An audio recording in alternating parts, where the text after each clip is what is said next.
Tidak ada yang tidak mungkin dan jangan biarkan orang mendikte atau merendahkan kamu. Nah, betul. We would like to make a giveaway, so please watch it and don't skip for this video, okay? Itu pertama kali tuh yang saya pergi ke Singapura. Pertama kali 2003. Artis-artis belum pergi, semua mungkin saya sudah pergi di 2013. Saya sudah pergi. Itu juga belum ini nih. Assalamualaikum warahmatullahi wabarakatuh. Halo kamu semua. Kembali lagi di podcast Pemuda Kampung Salak. Nah teman-teman, di video podcast kali ini nih Tong akan bahas perjalanan karir di Migas. Saya sudah kedatangan seorang narasumber. Mungkin kakak bisa perkenalkan nama. Ya, halo semuanya. Assalamualaikum. Nama saya Nisa Oknemi. Oke, kakak punya hobi apa ini kakak? Iya, hobi saya sih pertama traveling ya. Terus yang kedua, hobi saya yang kedua adalah modeling. Terus aku juga hobinya suka menyanyi. Jadi aku pernah ikut Bintang Radio 2008. Aku juga senang, hobinya suka menulis juga. Berarti kakak punya hobi juga nih lumayan banyak ya? Iya, hobi banyak tapi kita harus laksanakan gitu loh. Oh iya betul. Iya. Jangan ya jadi wacana aja. Iya. Terus kakak dari hobi-hobi yang tadi nih, itu kakak sudah capai penghargaan apa saja? Iya, kalau modeling kan jelas penghargaan dari hobi ya. Dari modeling aku udah penghargaan jelas ya, dari Top Model Kalender 2019 ada sertifikatnya juga ya, Top Award itu pasti. Kemudian kalau untuk penghargaan di bidang entertainment baru itu. Kemudian di LNJ Tangguh kan tuh ada ikut audisi juga menyanyi. Jadi aku juga masuk favorit artis pada saat itu di LNJ Tangguh. Jadi ada event acara besar gitu di LNJ Tangguh untuk kompetisi 17 Agustus. Jadi aku ikut dan aku juga menang pada saat itu, dapat hadiah, dapat penghargaan segala macam gitu. Terus kemudian kalau untuk my skills, maksudnya saya punya job pekerjaan, itu penghargaan yang saya dapat itu ada dari Safety Award dari BGP Eni Oil, dari perusahaan Eni Oil, itu perusahaan minyak Italia. Itu bagi aku tuh sangat luar biasa ya, karena dia nilainya itu tidak melalui kompetisi, tapi secara rahasia gitu loh. Jadi dia hanya tunjuk beberapa, lalu dia umumkan, dia kasih penghargaan gitu tanpa melalui macam kita kasih selembaran, biasanya kasih selembaran, selembaran gitu. Untuk kamu setiap minggu harus ngisi ini, kalau kamu kamu advice-nya bagus ke perusahaan, kita kasih penghargaan. Nggak bisa begitu, suruh isi kayak lembar-lembar untuk nasihat atau advice atau masukan apa perusahaan kan setiap minggu kan dikasih selembaran, kita bilang SOC card seperti itu. Tapi di Eni Oil dia berbeda, jadi dia tuh melihat secara reality, ini orang ini betul-betul safety atau enggak. Jadi waktu itu aku dapat penghargaan karena dia nilai aku selalu pakai baju safety. Artinya baju yang istilahnya baju kerja gitu ya. Kan kalau baju kerja di Migas tuh kan anti api ya. Jadi kan gerah. Oh, iya, maksudnya betul. Terus kemudian berat. Sepatunya juga kan bisa 2 kilo kalau kamu jalan kan gitu. Apalagi kamu kerja di lapak. Tapi aku tuh mengikuti peraturan yang ada. Jadi aku pakai semua itu baik di kantor maupun di lapangan. Jadi aku kerja tuh 50-50 di office, kemudian sisanya di lapangan gitu. Jadi safety sampai kepala, topi yang berat itu, kacamata safety yang besar gini warna putih ya, yang anti anti percikan api, terus bajunya juga anti api segala macam. Jadi aku lakukan itu, akhirnya aku juga direkomendasi untuk dapat penghargaan itu, dan itu aku seneng banget. I really love it gitu loh. Ya, mantap. Jadi kalau misalnya tadi bilang sepatunya saya 2 kilo tuh, itu bisa pakai fitness itu? Iya, tapi itu wajib. Kalau tidak kan tidak boleh. Tidak boleh. Karena kan lapangan tuh kan banyak benda-benda berbahaya tuh. Iya betul. Udah punya risikonya tuh besar sekali. Risikonya besar. Gini kan, kamu punya background latar pendidikan tuh sebelumnya apa sih kan? Oh ya, background saya pendidikan itu saya dari SD dulu ya. Dari SD tuh SD 103, yang SD 103 ya. Di Sorong? Iya, Sorong. Terus SMP-nya saya di SMP 1 Sorong.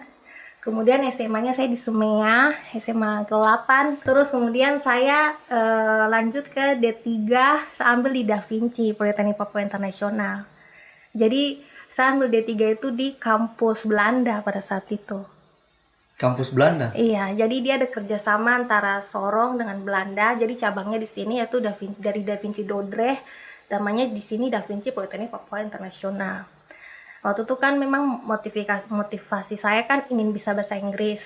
Tapi kan kita tahu lah, kita belajar di sekolah kan cuman pasif aja, di Good paper morning, aja. good morning. Tapi kan speaking kan kurang gitu kan. Iya, betul. Jadi makanya ayah saya, oke, kamu ke sana gitu.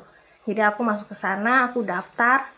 Terus aku agak insecure pertama ya, agak kurang pede karena teman-teman aku kan kebanyakan kan dari jurusan-jurusan bahasa ya, yang udah ada basic English. Tapi kan aku belum karena SMEA gitu kan, tapi Iya, aku iya. pantang menyerah gitu, aku mengikuti semua pelajaran dan kompetisi itu. Baru di sana dituntut bahasa Inggris, bahasa Belanda, bahasa Jepang wajib selama 1 tahun, itu bahasa itu yang dipakai, tidak boleh turun satu atau tidak lulus satu, tidak boleh. Pas kakak sudah diterima sana itu, kakak kursus dulu? Tidak, Atau? mereka ada buka. Jadi kita memang dikasih 1 tahun untuk full bahasa supaya sebelum kita masuk kuliah. Jadi nanti pas sudah setelah 1 tahun pertama selesai kursus itu dari kampusnya, atau bukan kursus, maksudnya dia bikin memang sistem 1 tahun harus full bahasa. Nanti setelah itu baru masuk kejuruan di tahun berikutnya, tahun keduanya. Dan pas ke tahun keduanya itu langsung dosen apa semua datang ya, semua bahasa Inggris. Iya. Jadi teman-teman saya, dosen saya itu semua rata-rata dari Belanda juga sebagian, ada juga dari Indonesia, tapi yang betul-betul mereka tidak boleh apply bahasa Indonesia sama sekali. Selama mengajar tuh bahasa Inggris, full bahasa Inggris? Full. Mantap. Iya.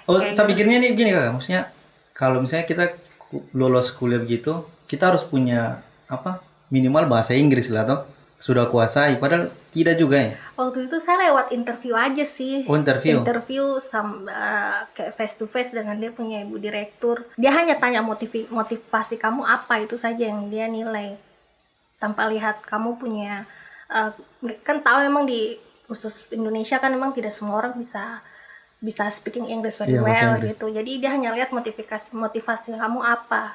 Dan dia lihat motivasi saya tuh, saya ingin kerja di perusahaan asing ke depannya, dan ini motivasi saya untuk harus bisa bersekolah di sini dan belajar bahasa Inggris, saya bilang gitu. Akhirnya dia menerima saya. Dan yang terakhir itu sambil S1-nya, karena kan D3 aja. Iya, D3 aja, jurusan saya kan international business. Waktu itu international business, dan di Indonesia kan agak sulit ya di jurusan itu, karena itu kan adanya 2 negeri. Kemudian ada juga tapi di salah satu kampus tapi di Jakarta. Tapi dia ada aku lanjutinnya di UKIP S1 jurusan manajemen. Karena dia sama-sama fakulti ekonomi, jadi nyambung. Jadi aku S1-nya manajemen. Jadi dari dia punya background, kakak punya dari SD sampai SMA itu di Sorong. Nanti pas sudah D3 ya semuanya keluar negeri. Dari yang tadi kakak bilang yang D3 tuh kakak kan ada sempat belajar bahasa tuh.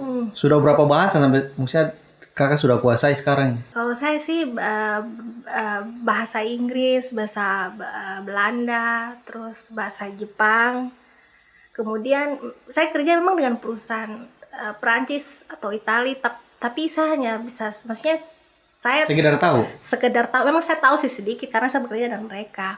Tapi saya selalu mengatakan kepada bos saya bahwa jangan paksa saya belajar bahasa kamu, saya hanya menggunakan bahasa Inggris di sini. Tapi kamu harus bisa juga sedikit ya, saya bisa. Jadi kalau setiap email atau apa, kadang saya kasih masuk bahasa-bahasa Perancis supaya mungkin mereka senang gitu kan, gitu. Karena mereka memang nuntutnya harus, Yunisa, you are working in our company France. Why you school not teach you France? Gitu. Maksudnya kenapa sekolah kamu tidak belajar kamu bahasa Perancis?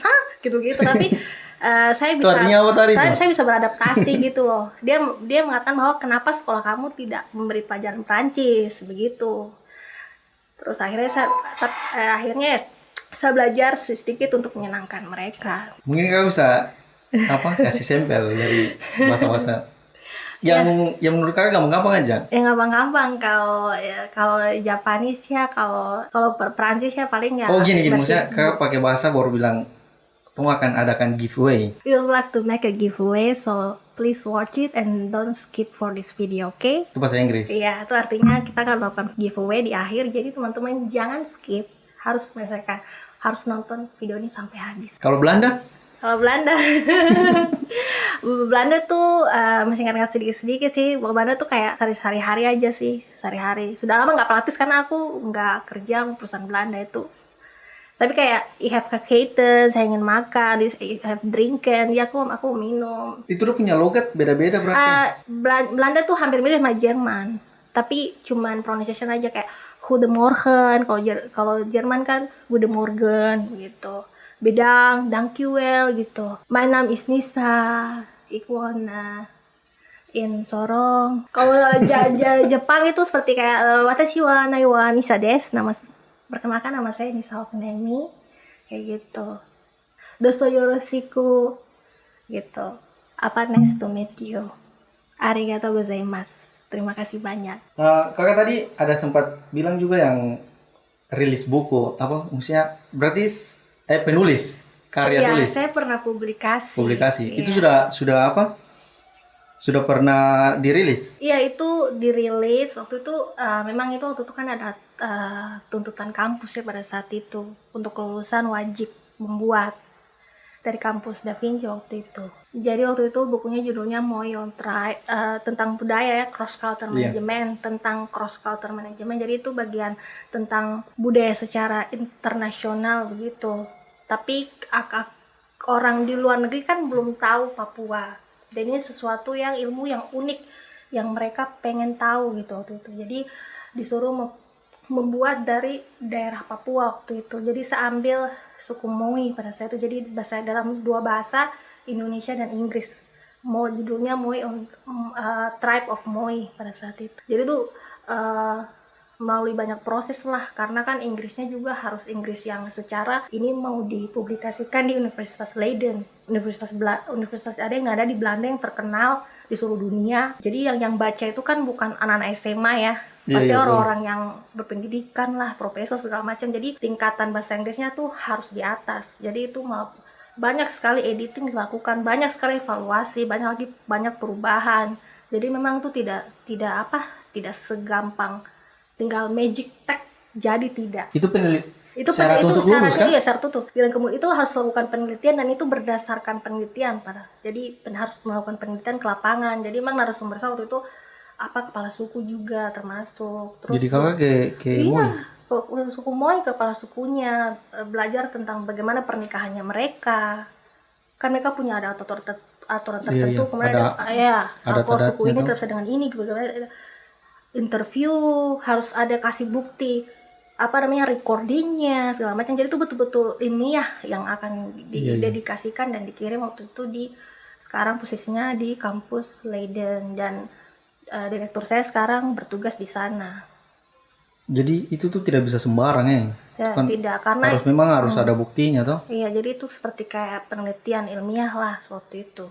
Penelitian ilmiah. Ya, jadi buku itu jadi dia tidak di sell secara publik, tidak dijual secara publik. Jadi dia tidak dijual di Indonesia juga tidak. Waktu itu memang dikasih atau memang sudah ada kerjasama diberikan ke sana di kampus Leiden di Belanda, Netherlands. Oh, jadi hanya untuk mahasiswa atau alumni itu aja yang bisa akses? Hanya orang kampus sana yang bisa akses. Orang kampus sana? Iya. Jadi mereka kalau ketik, kan mereka punya sistem library, perpustakaan kan udah canggih, tinggal ketik aja di komputer udah dapat. Itu pasti udah lihat biografi saya yang menulis segala macam mereka. Jadi semua publikasi bukan saya, teman-teman saya juga buat semua di sana, dikirim ke sana. Oke. Mungkin tolong langsung next di pertanyaan berikut. Di kakak punya karir migas ini toh? Iya. Terus berapa perusahaan saja yang kakak sudah pernah bekerja? Iya, saya kerja tuh hampir di 13 perusahaan. Kalau di SKK migas ini berapa lama kan? Kalau untuk yang migasnya ini sudah 8 tahun 4 bulan yang saya sebutkan itu untuk migasnya sendiri. Terus kemudian setelah itu saya masuk di migas itu pas 2011-12 pas saya lulus. Saya minta izin ke direktur saya kalau saya ingin langsung bekerja, karena kan langsung memang mereka cari bisa bahasa Inggris. Iya. Jadi mereka memang persyaratan waktu itu kita cari yang bisa bahasa Inggris. Dia bilang nih, mau dia jurusan apa tidak ada masalah. Biar lulusan SMA? Maksudnya mungkin kalau SMA dia bisa bahasa Inggris mungkin iya waktu itu. Karena dia bilang gini, kalau orang bisa bahasa Inggris, dia bisa ngajari, dia bisa kerja. Tapi kalau biar orang pintar tidak bisa bahasa Inggris, mau komunikasi bagaimana, mau kerja bagaimana. Jadi waktu itu pemikirannya seperti itu, pemikiran bosnya yang di Chevron Segever itu waktu itu begitu. Manajernya dia minta ke kampus waktu itu. Kakak, maksudnya menurut kakak ini orang-orang Sorong tuh bisa dapat kesempatan sama kayak kakak Taraden maksudnya? Kalau untuk orang-orang Sorong semua bisa ya, teman-teman bisa. Jadi lihat kualifikasinya apa yang dia minta. Jadi kalau dia minta pertama kan pasti dia tempel persyaratan kan posisi itu kan biasa dalam bahasa Inggris, jadi teman-teman harus translate dulu betul-betul posisi yang kakak mau lamar itu jangan sampai salah begitu. Jangan sampai saya mau admin saya masuk di mekanik begitu itu tuh. tidak sesuai itu. Iya, jadi dia bahasa Inggris agak sedikit mungkin bagi kakak dong susah, jadi translate dulu baik-baik baru apply dengan sesuai kakak jurusan, dia minta pria atau wanita. Terus kemudian yang kedua adalah biasa dia minta pengalaman. Kakak, maksudnya dari pengalaman kakak bekerja, kakak pernah kan tidak maksudnya mengalami diskriminasi di tempat kerja itu? Kalau diskriminasi sih ya jelas ada ya, karena saya kan apply-nya juga kan orang lokal gitu toh. Mereka tahu saya domisili kan Sorong, KTP Sorong kan seperti itu. Pasti diskriminasi pasti ada lah perbedaan antara si A dan si B. Tapi yang saya ingin sampaikan bahwa jangan biarkan orang tuh merendahkan Anda begitu. Jangan biarkan orang mengatakan bahwa oh ya kamu tidak bisa bikin ini, kamu tidak bisa bikin itu. Jangan. Karena semua orang tuh hakikatnya tuh bisa gitu loh. Semua orang tuh bisa. Kalau kamu punya semangat kamu bisa gitu. Lagian jangan deh terima orang merendahkan kamu seperti ini dan itu tanpa melihat background kamu tuh seperti apa gitu. Kadang kan orang hanya melihat orang kan sebelah mata. Iya. Dan dia menjudge orang sebelah mata. Jadi jangan biarkan dia tuh mengusik kehidupanmu lah. Jadi dia ingin menjatuhkan kamu karena kamu bagus gitu loh. Kamu terbaik. Jadi dia ingin menjatuhkan karisma kamu, menjatuhkan mental kamu. Mengatakan hal-hal yang tidak benar sama sekali begitu. Secara kamu mungkin orang yang pertama mungkin kamu terpandang, punya posisi yang bagus, dan kamu mungkin hebat gitu. Rata-rata kan seperti itu. Iya, betul. Iya, jadi harus waspada dan jangan biarkan orang-orang itu tuh mengusik kehidupan kalian, dan juga kalian jangan menyerah. Jangan juga terpengaruh dengan apa yang mereka katakan gitu. Karena tuh semua tuh bohong. Mereka tuh hanya bikin kamu down karena kamu tuh terbaik begitu loh. Kamu orang terbaik di situ. Terus bagaimana kakak bisa maksudnya menghandle tekanan lingkungan kerja kayak gitu tuh? Ada tekanan lingkungan kerja itu tuh sebenarnya sangat berat memang. Kejadian itu semua tuh sangat berat. Tapi saya bersyukur kepada Tuhan yang Maha Kuasa bahwa saya bisa berdiri sampai sekarang ini dengan tersenyum pada Anda sekalian. Itu suatu keajaiban juga. Karena kan apalagi satu kerja bukan di satu perusahaan saja, di beda-beda perusahaan, dan itu kan setiap perusahaan kan mempunyai itu beda-beda. Mempunyai orang-orang yang berbeda, karakter yang beda-beda, terus dramanya berbeda-beda. Jadi itu saya menghandle itu. Yang saya pelajari sekarang ini adalah tetap percaya diri dan mencintai diri sendiri.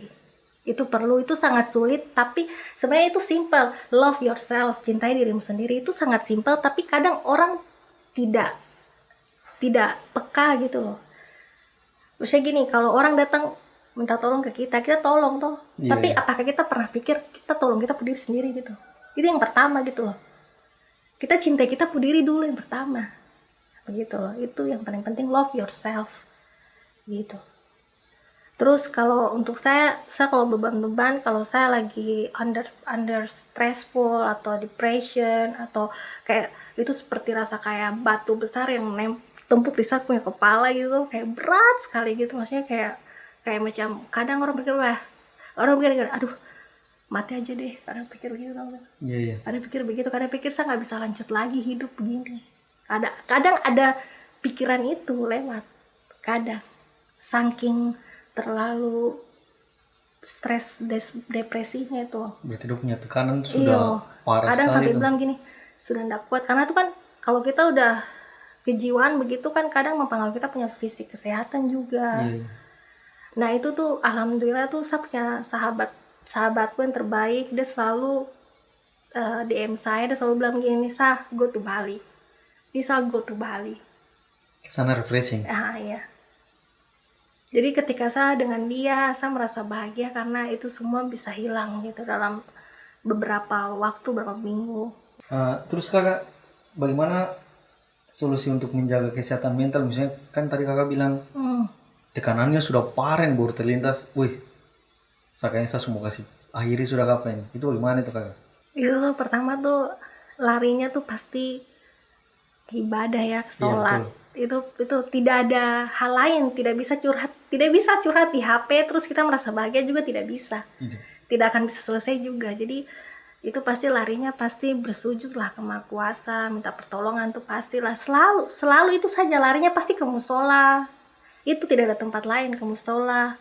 Sampai akhirnya yang menyembuhkan satu waktu, kemudian bisa menerima. Pertama adalah bisa menerima, accept your condition gitu. Menerima kondisi kamu, menerima apa yang terjadi yang menimpa kamu tuh kamu bisa menerima. Terus kakak, apa perempuan tuh punya kesempatan yang sama seperti laki-laki kebanyakan kan? Faktanya di lapangan sih sebenarnya sih banyak teman-teman saya yang tidak punya kehidupan sama seperti saya. Banyak karena faktor pernikahan dini di waktu SMA segala macam. Kadang lihat saya, Nisa kamu bebas banget, bisa kesini enak banget, kesini gini gitu. Tapi saya ingin karena sekarang kan kita udah di zaman yang modernisasi lah, sudah zamannya RA Kartini udah lewat ya, jadi kita harus pegang RA Kartini bahwa manusia itu bisa berdiri sendiri di atas kakinya begitu. Jangan berpangku atau meminta kepada orang lain atau kepada, maksudnya mengharapkan lebih kepada mungkin pasangan kita atau suami kita. Di perempuan harus bisa mandiri. Maksudnya gini, saya punya perhiasan yang saya beli semua itu ada saya teman orang Belanda, dia bilang ke saya gini, itu harusnya cowok yang beli bukan kok, gitu toh. Maksudnya apa, kok punya barang-barang perhiasan harusnya cowok yang beli. Tapi saya bilang, Pak, kalau saya bisa beli sendiri kenapa harus orang lain, maksudnya kenapa harus cowok begitu. Dan itu juga harus terapkan selesai menikah juga, emang teman-teman harus begitu. Semua wanita bisa mendapatkan kehidupan seperti saya. Pertama harus memang fokus ke pendidikan. Oke. Terus kakak kan sempat kerja di Migas ini toh. Kakak punya maksudnya reaksi dari orang tua itu bagaimana itu kakak? Pertama tuh shock, bukan senang ya, beda kalau orang zaman sekarang mungkin senang ya. Orang tua saya tuh pertama kali tuh waktu saya lulus, mereka tuh maunya tuh, bapak tuh maunya tuh saya di rumah, senang-senang jalan-jalan pulang ke rumah. Karena waktu itu kan memang sapu adik kan kuliah kan di Jakarta, waktu BMKG dan sekolah dinas tuh. Jadi di rumah tuh saya sendiri semata wayang gitu loh. Jadi paling disayang gitu, satu-satunya anak di rumah saya. Dan harus pergi kerja di luar kota gitu loh. Baru seorang cewek. Perempuan lagi. Baru lulus gitu kan. Jadi bapak bilang begini, bapak maunya tuh kok di rumah kan, bapak bisa lihat kok di rumah begitu. Terus sama mama bilang, di sekolah bikin apa di rumah? Ada kerja sudah, apa yang dapat pergi saja. Juga memang saya ada niatan kan, suka adventure toh, suka petualangan. Jadi saya kerja keluar kota pada saat itu. Tapi emang dia orang tua tuh bisa menerima setelah 4 tahun baru bisa menerima. Nah kalau emang aku terabot aku pulang saja, aku pulang sampai selama 4 tahun baru dia menerima. Oh emang sepanjang kerja di Migas ini dia tak pernah di rumah. Terus kakak kan sempat tadi kakak bilang hobinya tuh petualangan. Iya, waktu itu kan memang saya waktu di umur 23 itu kan memang sama sih, sangat muda dan energik pada saat itu. Jadi saya memang senang tempat yang betul-betul memang adventure, betul-betul memang tuh hutan, betul-betul itu medan yang bermaksud ini. Dia tuh kalau kita di kota besar ini kan perkotaan jelas beda dengan kita di pedalaman. Iya. Pedalaman itu belum disemprot-semprot agas, jadi kakak tahu tuh bagaimana rasanya. Agas tuh makan orang di sana. Agas sudah kejar, dia gigit itu. Pokoknya tempat yang memang betul-betul yang belum tersentuh lah, kita bilang kayak tempat apa namanya, kita bilang hutan liar atau tidak tuh termasuk kalau tuh nggak salah tuh zona apa sih, hutan dilindungi pada saat itu kalau nggak salah itu hutan lindung. Jadi semua hewan mau ketemu, semua hewan ada kakak. Tidak ada harimau di Papua. kakak lihat got di sebelah toh, jangan pikir tidak ada buaya, jangan macam-macam.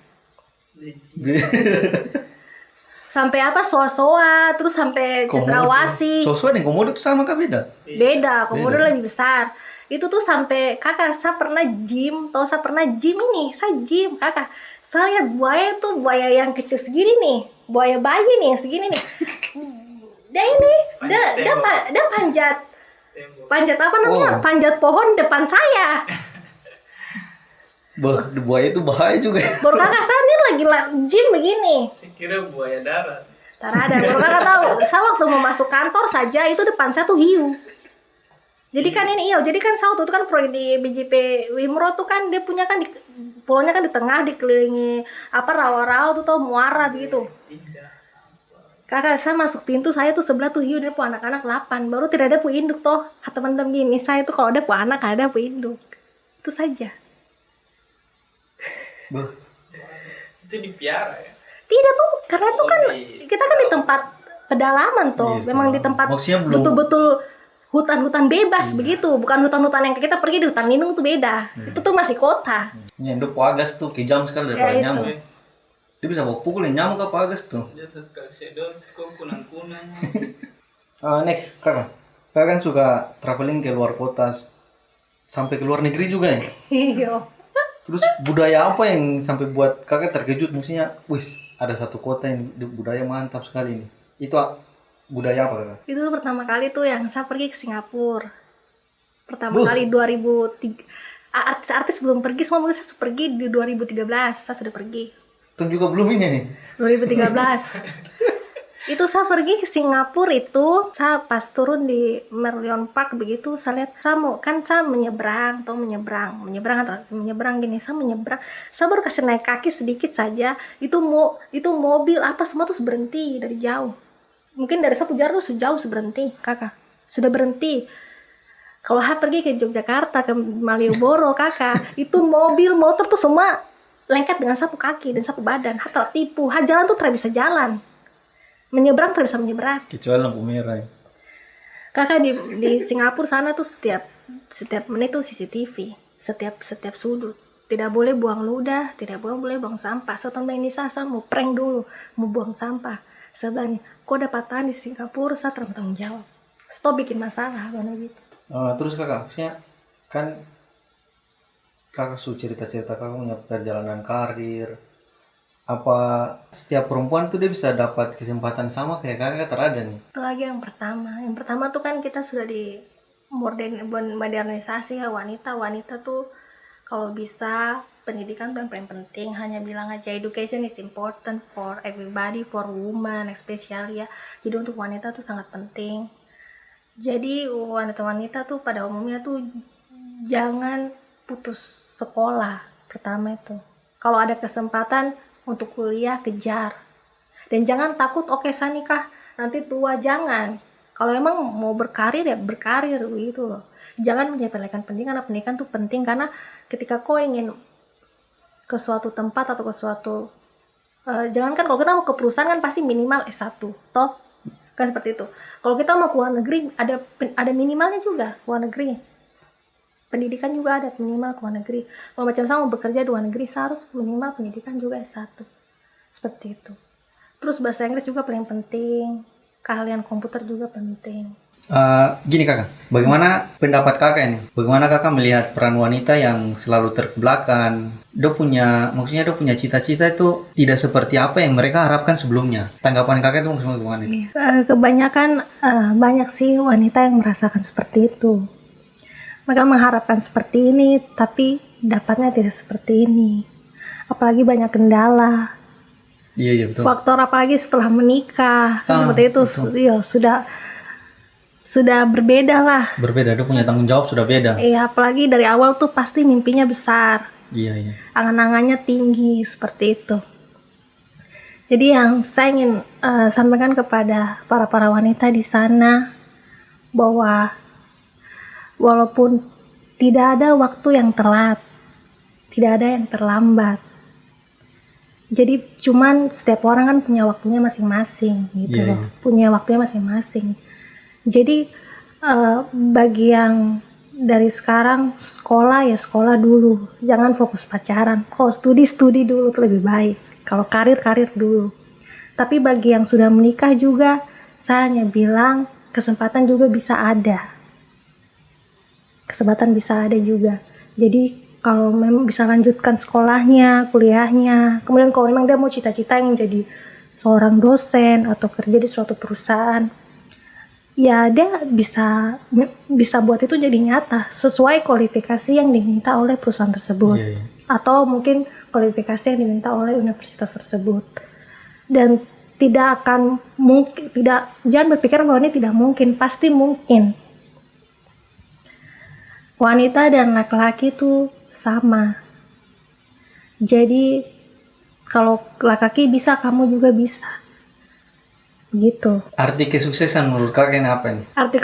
Arti kesuksesan menurut saya itu adalah kita tidak bisa meraih dunia kalau akhirat kita tidak dapat. Jadi saya cuma bilang saja jangan meremehkan orang yang ahli agama, mempertingkan agama tuh jangan remehkan orang, karena kalau kamu mengejar akhirat, dunia mengikuti, itu pasti 100%. Iya, itu pasti. Itu pasti, tanpa kamu sadari dunia akan mengikuti kamu. Tapi kalau kejar dunia terus, kok terus bisa gape-gape. Karena akan capek sendiri. Capek baru kok terpuas-puas. Saya ini merasakan itu. Saya dulu tuh tidak kejar dunia. Saya bekerja tuh saya tiap hari saya puasa Daud terus. Maksudnya saya kejar itu akhirat. Maksudnya gini, bagi saya tuh pahala puasa saya tuh untuk saya punya tabungan di akhirat. Jadi saya kejar akhirat terus. Mau perusahaan, mau makan, ada western food, makanan bunuh diri, orang bilang kan. Makanan yang enak-enak nih. Iya, jadi kakak kalau mau makan enak kan, karena orang bilang lo tunggu lebaran dulu. Iya, iya. Kakak kalau di perusahaan itu Setiap hari pagi setiap lagi. waktu makan. Setiap waktu makan itu makanan besar. Kau mau cari daging, mau cari ikan, kau mau cari udang, lobster, kau mau cari semua itu ada. Sampai kau makanan spaghetti apa semua itu semua ada. Makanan Jepang itu semua ada semua. Dari saya berkarir di umur 22 tahun itu di migas, itu saya sudah biasa makan enak tuh. Sudah semua saya sudah rasa semua. Sampai akhirnya saya berhenti, saya mau ke agama saja. Terus tidak ada niat apa agama. Ketika saya menekuni saya punya agama itu, apalagi saya berhijab, toh dulu kan saya tidak berhijab. Saya berhijab lagi, pikiran begini, apakah boleh ini terima zakat tidak? Iya. Nah, pikir lagi. Tapi itu semua itu hanya pikiran kalian saja. Faktanya tuh, ya peluangnya tuh akan ada dengan, maksudnya gini, itu semua tuh Tuhan suatur begitu. Saya prioritas saya punya akhirat, tapi kemudian dunia mengikuti saya dan saya merasakan itu. Apa yang saya ingin, apa yang itu tiba-tiba ada saja. Antara pekerjaan karir dan kehidupan sosial nih, kakak pilih mana nih? Sebenarnya itu kehidupan sosial yang paling saya sangat menghargai. Quality time itu yang paling terpenting. Karena banyak orang punya harta, tidak punya waktu. Ada punya waktu, tidak punya harta.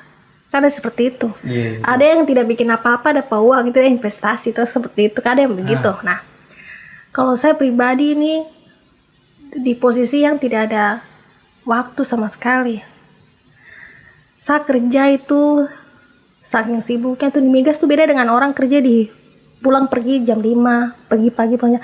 Saya kerja tuh dari jam 6 tuh sudah di depan komputer. Jam 6? Itu sampai jam berapa itu? Jam 6 tank itu di depan komputer. Itu kerja sampai tuh sekitar 11 malam, 12, 10 ke atas. Sampai kelar. Apalagi kalau kejar target laporan tuh, karena laporan kan per hari. Itu tuh sampai kadang ada laporan yang harus dikirim jam 2, jam setengah 3 malam. Jadi kita baru tidur kucing begitu, tidur ayam itu harus bangun kirim laporan tertentu yang harus dikirim jam berapa, jam ada target, ada punya jadwalnya. Itu tuh sampai saya telepon saya ke orang tua saja tuh tidak ada waktu kakak. Jadi baru saya cuma dapat libur itu 2 minggu, kadang tergantung perusahaan, kadang kasih 1 bulan, kadang 2 minggu, kadang belum santai-santai sudah dipanggil lagi, harus standby. Baru kalau kerja di migas itu semua tanggal hijau, tidak ada libur kakak. Tidak ada tanggal merah. Tidak ada tanggal merah, jadi Sabtu Minggu tuh kok kerja non-stop. Kayak robot, kayak kita nih robot gitu, diperas buat kerja gitu loh. Kadang kau harus merelakan kau punya hari ulang tahun kau tidak di rumah. Baru kadang kau lebaran tidak pulang, kadang Ramadan tidak pulang, kadang juga tahun baru, Christmas juga tidak pulang. 1 tahun tuh mungkin bisa ketemu keluarga tuh 3 atau 4 kali paling banyak. Iya. Jadi quality time, saya baru dapat quality time itu sekarang ini pas pandemi saja nih. Itu baru maksudnya itu baru totali di rumah, baru dengan keluarga, terus baru bisa bersosialisasi begitu dengan keluarga, dengan teman-teman. Saya teman mau ketemu saya dulu, saya tuh susah. Dia ketemu saya tuh saya suka kerja, dia ketemu saya nih saya dimana, saya punya jadwal traveling, atau kalau saya punya jadwal libur itu kadang di rumah cuma 2-3 hari, baru saya berangkat lagi traveling, baru saya balik, saya kerja perusahaan. Jadi waktu yang sangat singkat dan pendek, sampai orang tuh sampai tidak bisa ketemu saya. Iya. Karena pekerjaan juga. Iya, karena pekerjaan berusaha punya jadwal terbang juga tinggi toh. Iya betul. Jadi kadang mereka kalau mereka dapat waktu ketemu saya saja, tuh mereka senang sekali. Karena lu pernah nih sebelum kau berangkat ke sarung makan dulu, maksudnya selamat jumpa. Itu baru sekali aja ketemu. Pas pandemi ini baru saya mulai bikin schedule untuk quality time dengan teman-teman. Jadi kita pergi jalan, makan-makan. Jadi makanya orang kalau saya Facebook lagi ini saya dan dia kan tuh dia untuk makan-makan ini berjalan terus ya, karena saya menghargai quality time itu, menghargai kebersamaan yang saya punya sekarang ini, karena sebelumnya saya tidak punya begitu ya. Saya bilang kan I'm 1999 toh, mungkin bagi teman-teman bilang you are too old bagaimana, tapi saya lihat yang lain seperti Taylor Swift aja juga belum menikah, sama artis favorit juga belum menikah. Maksudnya ini okay gitu loh. Kita tidak seperti zaman yang dahulu yang memang belasan tahun harus nikah. Tidak, maksudnya nikah tuh bukan masalah umur, nikah tuh masalah kesiapan. Iya. Karena kau siap tidak hidup dengan dia, kau bangun tidur buka mata dan tutup mata dia ada terus. Maksudnya kau siap bukan siap menikah yang di pikiran orang yang masih umur belasan, umur 23 sama orang 30 tahun tuh berbeda. Prinsipnya, pendapatnya tuh beda-beda. Dia punya pemikiran sudah berubah dewasa. Kalau orang 22-an menikah 24, dia lebih banyak cemburu, lebih banyak mengkang, lebih banyak dia cemburuan, tidak mau mengkang suaminya, jangan ketemu ini. Itu memang pernikahan yang 20-an ya, 23 24 itu yang saya lihat kebanyakan. Tapi kalau orang yang sudah 30 tahun, apalagi yang sudah banyak bertemu banyak orang, sudah wawasannya sudah banyak gitu kan, yang bisa sudah karir di mana-mana, itu dia akan melihat, dia tidak akan ada rasa cemburuan gitu, tidak ada, karena itu hal yang maksudnya normal gitu. Kalau dia ketemu si A, si B, itu memang lingkungan dia, itu kehidupan dia sebelumnya. Jadi saya harus menghargai itu, dan saya berharap bahwa calon saya nanti juga dia bisa menerima saya dan menghargai saya juga. Maksudnya gini, ini saya punya kehidupan yang sebelum menikah dengan kau, jadi kau harus terima saya juga begitu. Yang pentingnya tuh saling menghargai. Tidak ada, maksudnya gini, tidak ada berat antara laki-laki dan perempuan, tidak ada berat sebelah. Jadi ini yang saya maksud adalah kesetaraan gender di sini, sama gitu. Kalau ini bisa dilakukan, saya pikir ini akan menjadi perfect goals couple.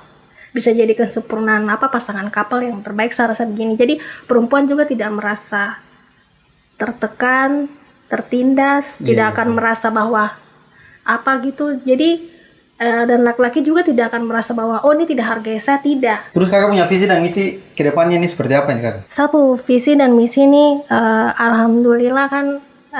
Visi misi ke depan saya kalau dalam migas ini kan memang kalau ada job saya akan masukkan lagi, maksudnya berkarir lagi di migas tetap ya, karena kayaknya itu memang udah my destiny. Iya, saya takdir, karena saya mencoba ke sektor tertentu juga belum cocok, maksudnya memang mungkin saya skill memang di migas, jadi makanya mungkin saya akan continue tetap, karena inspirasi saya kan sapu direktur toh. Iya betul. Sapu rektor. Intinya sudah passionnya sudah di situ lah. Iya, sudah passionnya, terus sudah terbiasa dengan pekerjaannya juga, semuanya sudah di situ. Jadi terus yang kedua, misi saya kan, saya ada buka usaha juga, Mochinos. Oh, ada buka ini? Iya, jadi teman-teman kalau mau order via Grab atau Gojek bisa search Mochinos. Iya, Mochinos itu sejenis minuman soft drink tapi dengan buah-buahan, jadi kayak mocktails begitu, tapi dia halal, nggak ada alkoholnya. Terus kemudian itu kan pertama tuh udah terrealisasi. Terus yang kedua jadi YouTuber. Maksudnya saya juga punya passion di entertainment. Entertainment, iya iya. Iya, saya kerja di migas, tapi saya juga punya passion di entertainment. Saya suka modeling, suka bikin video, segala macam. Jadi ini kemarin aja baru 2020 tuh saya baru merilis. Saya punya itu. Video yang di video YouTube ini. sinematik itu. Iya iya. Itu pertama kali. Tadi kakak ada sempat bilang tuh ada yang menginspirasi. Itu siapa yang menginspirasi kakak sampai maksudnya di dalam kakak punya kehidupan? Iya, pertama tuh saya punya ayah. Nah itu betul, itu orang tua. Iya, saya punya ayah itu he's my hero. Tanpa saya punya ayah tuh mungkin saya tidak bisa jadi sekarang. Betul. Iya betul. Karena begini, kalau saya punya ayah kan juga punya karir sendiri.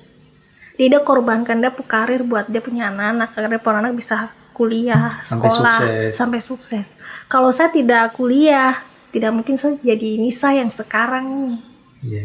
Jadi maksudnya saya punya ayah itu dia my hero ya. Jadi begini loh, kadang itu yang saya lihat dari saya punya ayah tuh begini. Saya punya ayah tuh kan dia seorang tentara. Saya punya ibu juga tentara. Kuat. PNS Angkatan Darat. Oke. Tapi kalau bapak kan tentara. Saya bapak itu dia mau sekolah untuk pangkat yang lebih tinggi. Itu kan perlu uang yang sangat besar. Dananya sangat besar toh. Tapi saya memang bilang kalau kau sekolah, kita tidak ada rumah, anak tersekolah, anak tidak bisa lanjut. Pilih mana? Jadi waktu itu bapak pilih keluarga. Dia tinggalkan dia karir itu, dia tolak waktu itu tuh ada pendidikan apa untuk perwira tuh dia tolak untuk pergi, padahal dia dikasih kesempatan untuk itu. Ada peluang, tapi dia tolak karena untuk keluarga. Jadi my father is my hero. Kalau saya bapak menginginkan dia karir saja, mungkin saya tidak tahu mau tinggal di mana. Atau mungkin seperti itu toh.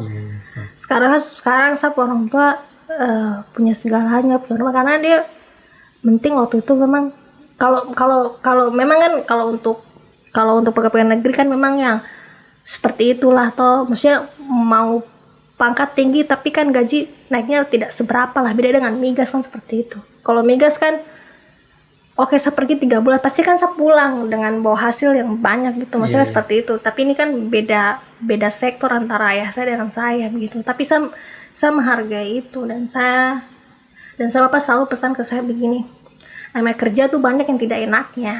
Betul, itu memang gitu.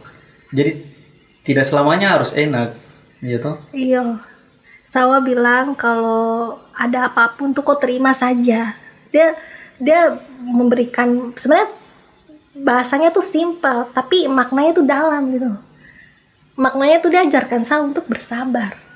Iya betul. Iya itu. Terus yang kedua itu sapu rektor itu dari Parengkuan. Sapu rektor yang orang yang seperti saya yang masih lugu, baru kuliah, kemudian lulus begitu kan.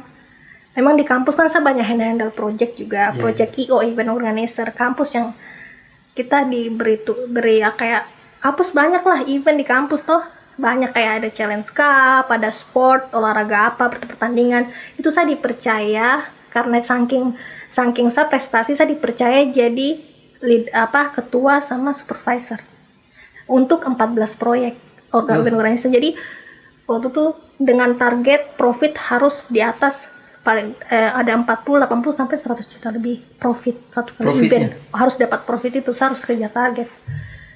Itu direktur tuh dia percaya sekali sama saya, dan saya selalu alhamdulillah selalu sukses dalam untuk event organisasi di kampus, selalu sukses. Saya yang menghandle itu dengan kawan-kawan kan. Nah satu ketika itu setelah lulus baru dia berbicara dengan saya itu kakak. Yang dia bilang begini, Nisa, dunia kerja lebih kejam dari dunia yang kau tapaki sekarang di kampus ini. Jadi cuma pesan satu saja, Jangan menyerah. Tetap lanjut. Kalau kau menyerah, kalau kau berhenti di situ saja, Itu langsung. itu semua akan berakhir. Iya iya. Ya akan stop sampai di situ. Stop sampai situ. Gitu. Itu saja. Sama yang terakhir, untuk saya punya mental illness ini, itu saya dapat inspirasi dari BTS. Itu siapa tuh? BTS itu yang orang dia K-pop, tapi dia K-pop. iya, tapi dia salah satu orang yang dipercaya untuk berbicara di PBB. Dipercaya untuk jadi juru bicara di PBB untuk pembulian untuk anak-anak muda supaya bagaimana mengatasi pembulian. Kayak bulian-bulian. Iya, jadi dia tuh juru bicara situ karena mereka punya background yang berat. Iya iya. Betul. Jadi kayak sebagai contoh kepada dunia tentang mereka punya cerita di balik layar. Maksudnya memang dia menyanyi, menari, keren, tapi mereka punya Iya, dia punya kisah kelam yang banyak gitu, yang menginspirasi begitu loh. Jadi saya punya mental illness itu mulai tertata tuh dari BTS. BTS karena punya slogan itu love yourself. Oke. Tadi kakak ada sempat bilang kakak ada buat bisnis nih. Iya. Maksudnya kakak punya kejutan-kejutan apa lagi untuk kedepannya di dunia bisnis nih? Kalau untuk bisnis itu, kalau untuk ini bisnis kan aku kan kerjasama dengan perusahaan Grab sama Gojek. Itu kan Iya, kan tanda tangan partner. Jadi aku tanda tangan kontrak dengan mereka. Itu udah berjalan dan itu profitnya juga lumayan lah, bagus lah. Dan keduanya tuh kejutannya tuh saya ingin membuat buku sastra, puisi, poetry itu dalam 3 buku. 3 buku. Iya, itu nanti yang saya akan mau publish sendiri. Sama publish Untuk kedepannya itu ya? kedepannya. Nanti saya kerjasama dengan percetakan tuh untuk itu. Oh iya betul. Iya, dengan itu yang saya mau karir di bagian saya entertainment. Pertama saya mau jadi di bagian seni, yang saya kejar itu dulu. Seni. Untuk yang karya tulis Iya. itu kan? Terus saya suka cita-cita lagu, memang juga suka. Oh suka juga? Iya, saya sudah ciptakan beberapa lagu, tapi belum dapat orang yang bisa melodikan. Oh iya. Jadi teman-teman yang mau bisa melodi, bisa main piano atau apa, mungkin bisa kontak saya. Iya. Mungkin terakhir nih kakak. Kakak mungkin bisa kasih pesan dan kesan kepada anak-anak muda Sorong nih. Anak muda Sorong atau terkhusus yang nonton video ini? Iya, pesan untuk anak muda Sorong adalah kalau saya bisa, kau juga bisa. Oke. Ya, terada yang mungkin. Iya. Itu aja kakak. Iya. Oke, teman-teman. Terima kasih lagi kamu sudah nonton video ini sampai akhir. Oh iya, untuk kamu yang nonton video ini sampai akhir tuh, kakak Nisa ini ada kita kolaborasi untuk buat giveaway. Iya. Bagaimana kakak? Dia punya persyaratan apa yang bagus? Jadi dia punya giveaway tuh baju ya? Iya. Iya baju. Ini baju distro ya. Ini baju distro yang dari Toraja. Iya. Saya Jadi punya. apa ini? Dia punya ini kuis. Dia punya Dan kuis. nanti teman-teman harus bisa pertanyaannya. Oh iya. Apa? Dari kakak aja. Iya. Berapa lama saya berkarir di dunia migas? Oke teman-teman. Mungkin ini saya kakak. Iya. Kakak promosi dulu apa? Iya, oke. Nanti jangan lupa cek YouTube saya Nisa Oknemi. Tolong subscribe dan watching my vlog, keseharian vlog saya. Kemudian jangan lupa mampir di Instagram saya Nishima Kino. Dan juga akun page Facebook saya juga Nisa Oknemi. Oke. Thank you. Nanti cek deskripsi. Terima kasih teman-teman sudah menonton video ini sampai akhir. Jangan lupa untuk follow Instagramnya Pemuda Kampung Salak dan subscribe channel Pemuda Kampung Salak juga teman-teman. Like video ini kalau kamu suka, kalau kamu tersuka ya terus share video ini kalau memang bermanfaat untuk kamu. Sampai jumpa di video podcast selanjutnya. Assalamualaikum warahmatullahi wabarakatuh. Waalaikumsalam. Bye bye. Oh, alhamdulillah.